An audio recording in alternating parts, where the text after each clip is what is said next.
Hello, Glitchmare family. It's me, your dark storyteller, and today we're diving into some chilling true horror stories from Reddit. These are real experiences from real people, stories that will make you question what lurks in the shadows.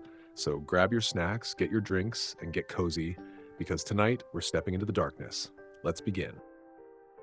My dog keeps waking me up at night, but my dog died 2 months ago. I remember when it all started to happen, the nightmares, the sweating, the scratching, all of it. Each night the same thing happened over and over again. Why did this happen to me? What the hell did I do to deserve this? About a month ago, my dog Apollo passed away, and it nearly broke me. I know it may seem over the top, but he was my only family and my best friend. 12 years before I got him, my mom died, and not long after my dad joined her. Life had been rough, and I needed anyone to help cope with the amount of emotions rushing through my body, and that's when Apollo came into my life. He was my angel, a blessing, and most importantly, someone to listen to me. He always seemed to sit and take in everything I ever said, and I never complained. He was my best friend. Anywhere I went, he came, and in return to listening to me, I gave him the world. But no matter how much I gave, nothing could take more than life. If there is one thing I've learned in my life, it is that the more you enjoy the things in life, the more life enjoys watching you suffer as it rips away what you hold closest. Walking into the living room to see the corpse of Apollo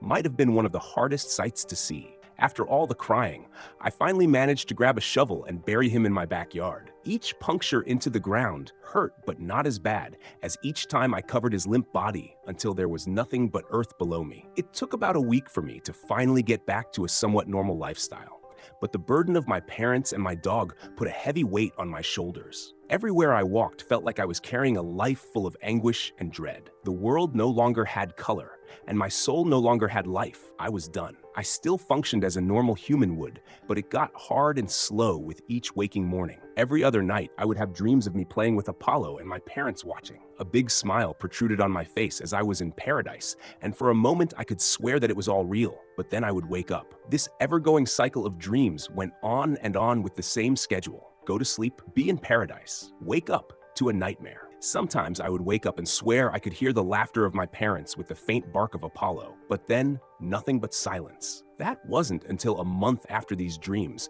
that I noticed that the silence was beginning to break. One night after the dreams, I sat up in my bed and looked at the clock to see it was around 3:30 a.m. The blur of my once solidified eyes made it hard to see my surroundings, and the humming of the fan above reminded me of where I was. I felt alone within the dark void of my bedroom and reflected on the false memories I just lived in my head. I glanced around my room to nothing but darkness staring back at me and laid my head back on my pillow, hoping to revisit what I was taken away from. The silence of the night began to take me away when I heard something that went through the silence like a boat slicing through the waves. I heard a faint chuff from what seemed to be in my hallway. The door was closed, so it was hard to make out anything that faint, but I had sworn that I heard it. I shot open my eyes and stayed still, waiting to catch the noise again. A minute passed, and then I heard the quiet shuffling of something moving down my hallway closer to the door. It was slow, but sounded as if it was creeping. The occasional tap of something that sounded similar to a nail of some animal hitting the hardwood floor echoed into my room. I listened with laser focus, when once again I heard a chuff, this time to the left frame of the door. It sounded identical to a dog, but how could a dog have gotten into my house? The doggy door I had bought was programmed to only open to Apollo. A chip in his collar activated the door to open, but I had left the collar in the grave with him. Thoughts flooded my head as I waited for another noise to come from the other side of the door. Sleep was never an option, and I never got tired as the thoughts acted as caffeine. I wanted to say it was a dream and that I would wake up, but the reality was that I was wide awake, and most importantly, I was not alone. For hours, I stayed awake until I could see slight rays of sun looking through my curtains. I decided to get up out of my bed and get ready as my feet rested on the floor beside my bed. As the hours had passed through the night, my worries had lessened as no other noises were made. Though I could not go to sleep, still I tried to be realistic, as this had not been the first time I heard noises just from my head. Just as I had heard what seemed to be Apollo and my parents each time I woke up, this was no different. Standing up from my bed, I began to walk to the door when I froze from pure fear. About 2 steps in, I heard a loud yelp, followed by frantic scattering down my hallway. Whatever the hell I had heard was there all night. My body burned as I could practically feel the blood coursing through my body with rapid speed. The realization hit me hard, and I didn't dare move for what seemed to be an hour. What kind of creature would have simply sat in the same position all night doing God knows what? I finally built the courage to open my door to nothing but an empty hallway. Just as I began to walk down, my foot was met with a wet puddle. In disgust, I stepped back and looked at what seemed to be a water bottle worth of slobber. Everything in my right mind was telling me that some sort of dog had gotten in and was lost, but I just couldn't see how it could be possible. In need of more answers, I walked further down and everything was normal. Making sure to look over everything multiple times, nothing was out of place, and the doggy door looked just as it had always been. I wanted to say that it was all in my head, but the slobber was there, and it was very real. I figured that the best way to get past the night was to go through my day, and maybe whatever it was had just gotten lost and was now back home. Everything went as normal throughout the day, and I slowly began to forget about the events of last night. The thought of my family always seemed to help take my mind off of any situation. As the night approached, I turned off the TV and made sure that everything was locked. Once I was satisfied, I did my nightly routine, and before I knew it, I was fast asleep. Hours must have passed before I jolted out of my bed to the echoing of a howl, a deep howl that vibrated my insides and lasted for at least 3 seconds. The once normal day turned back into the nightmare I had gone through the night before in mere seconds. My eyes darted to the door as a terrifying realization came over me. The door was still open. The exhaustion from my day and the sleep that had been taken from me took a toll on my mind, and before I had the chance to close the door to my room, I passed out. Now I sat there looking at the crack that kept me safe from whatever the hell was in my house. Seconds that felt like hours passed, and I could feel the arms holding me up begin to tremble, like the foundations of a building during an earthquake. My body began heavy, but I knew that any movement or sound could draw whatever howled closer to me. Just as the night before, I heard something scruffle around in the living room with the occasional chuff as I heard before. It was loud, very loud, and I could hear the table in the middle of the living room being pushed with cups shaking on top. Once again, it howled with the same intensity and would pause, then begin to walk again. With all the courage I had, I quietly stood up and crept to the door with caution. I made it to the doorframe, scared to look around, but I had to get this thing out of my house. Everything pointed to it being a dog, which meant I needed to be careful. Now, especially if it was a stray or a bigger dog that could attack me. With my heart pounding, I slowly looked around the frame to the dark hallway, which led to the lightly illuminated living room. The carpet seemed to have been moved around, and the table was now turned at an angle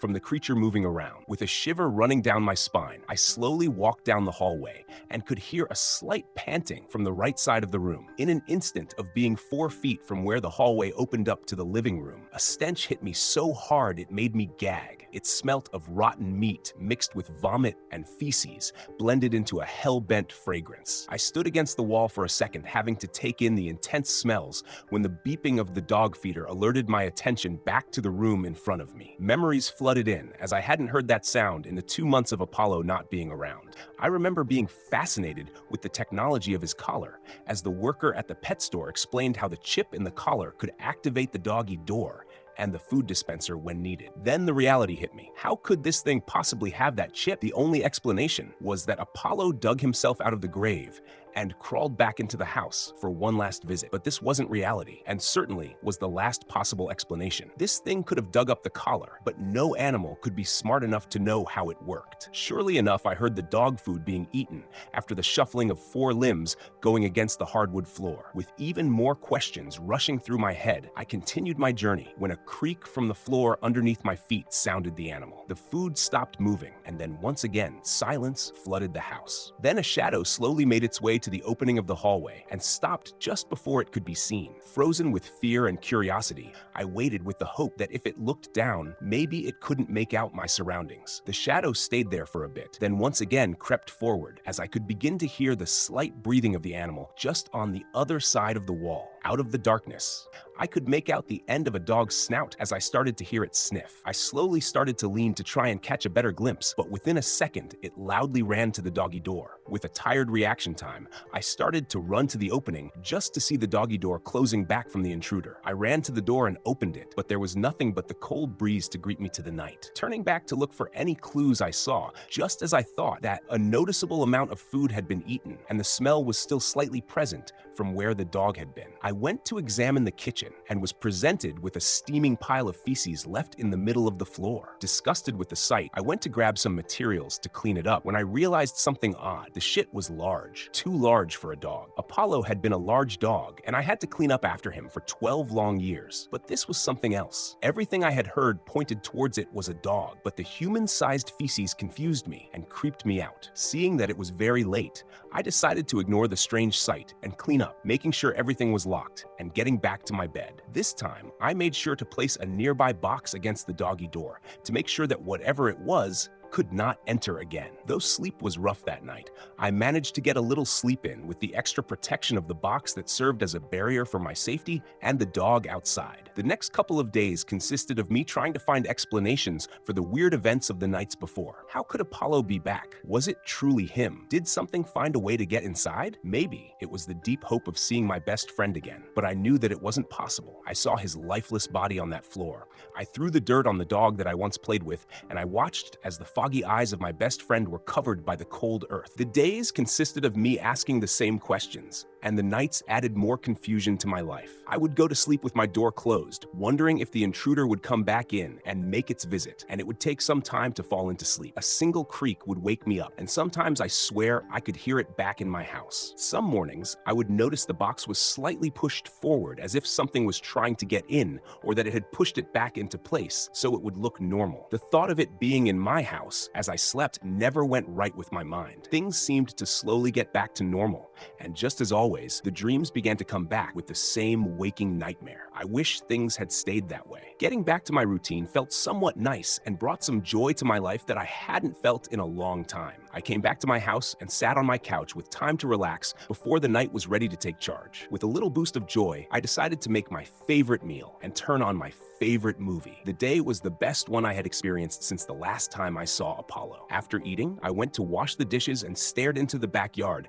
thinking of how my friend was back there, resting and hopefully at peace. I never looked back there since it only brought sadness to me, but maybe I could start thinking of it as a happy reminder of the good memories instead of the bad ones I had made recently. It was cold outside, and to be quite honest, ever since the dog in the house, it creeped me out to go outside at night. I went to the light switch and flipped on the outside lights to get a view of the grave, to maybe give me some good closure to end the day off. My eyes tried to adjust to the harsh darkness of the night when I noticed a small pile of dirt beside the grave. Pure fear engulfed my very presence, and I tried my best to understand. I ran outside the back door and to the grave sweating. There it was, the once filled grave, with now nothing but earthworms at the once occupied space of Apollo. I had to have been in some night, some long and descriptive nightmare, made up in my fucked up head. The sweat dripped from my forehead and was caught by my nose, which made the sweat run to my lips. Was Apollo alive? Was he some kind of demon haunting me? There were no signs of a shovel, but only the marks of paws or hands that formed the pile of dirt beside the grave. I had no idea when this had been done, but I wish I would have simply looked out sooner. Whatever was in my house was either some demented version of Apollo or something that had dug up his remains. Either way, I was terrified. The most gut-wrenching thing about the situation was that after looking around, there was no sign of Apollo's remains anywhere. I ran back into my house and slammed the door shut, panting and sweating with every possible thought clouding my mind. What I once thought was my dog now was something else, and it had been in my house with me. As far as I knew, it had been coming in when I wasn't even aware. Sleep was not even an option now, and I stood there thinking of how anything that had happened could be real. That was when the sound of a whimper made my blood turn cold. Everything in my body seemed to pause when I heard the quiet whimper of a dog, or something that sounded similar to one from in the distance. I slowly lifted my head to face the hallway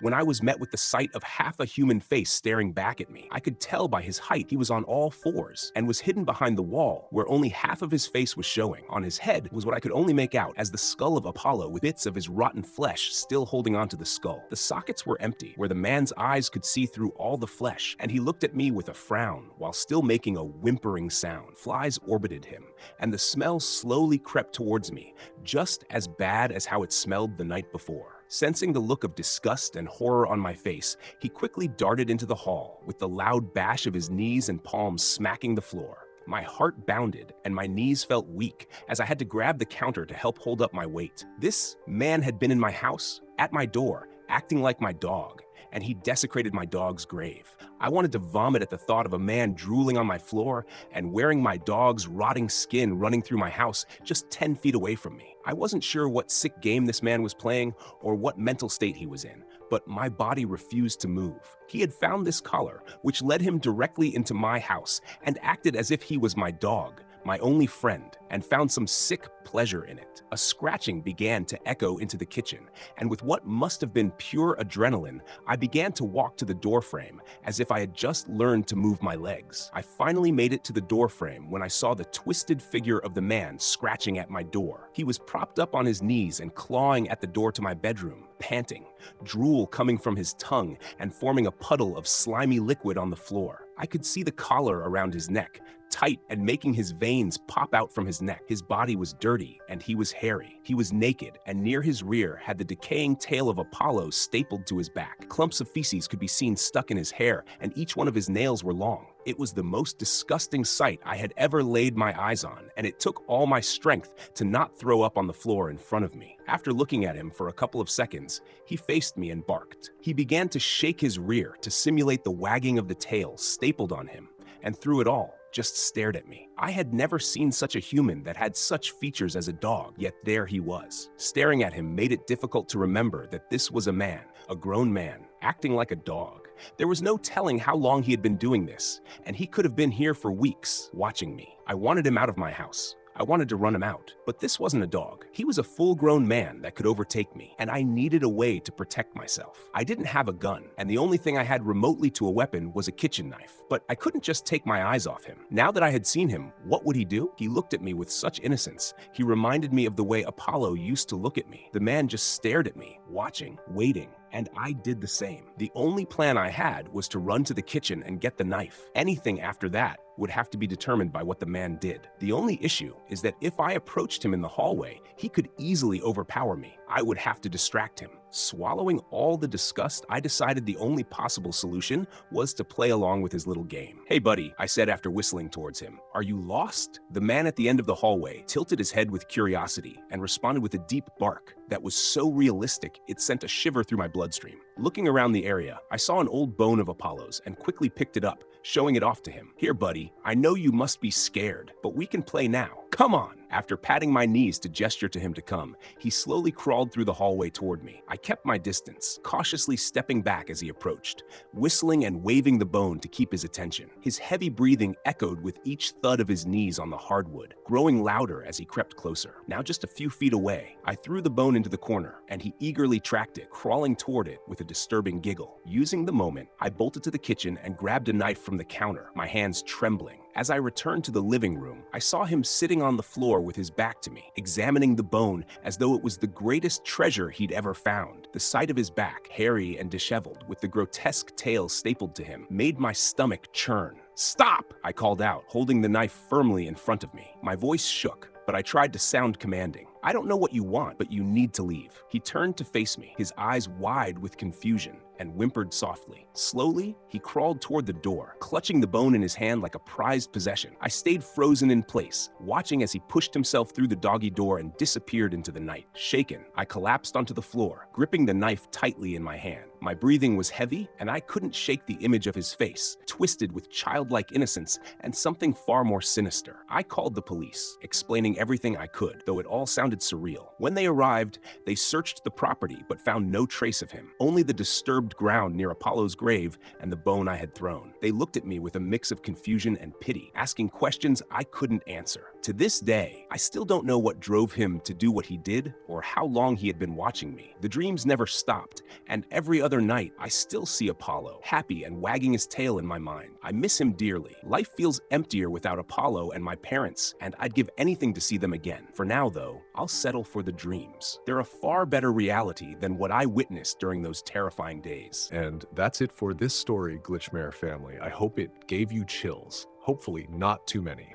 If you enjoyed it, don't forget to like, subscribe, and leave a comment down below.